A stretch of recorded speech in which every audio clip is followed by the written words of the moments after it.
উপর আজকের এমসিকিউটা হচ্ছে সমান ধারকত্বের তিনটি ধারক প্রথমে শ্রেণীতে, পরে হচ্ছে সমান্তরালে যুক্ত করা হলো, এই দুটি ধারকের তুল্য ধারকত্বের অনুপাত কত হবে।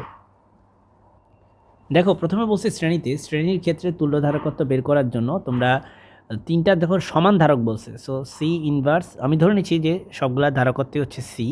সূত্র কিন্তু এটা আমি মাত্র লিখলাম, তুমি যদি এটা ক্যালকুলেট করো তাহলে এটা হবে তিনটা সি ইনভার্স আর ইনভার্স ওয়ান।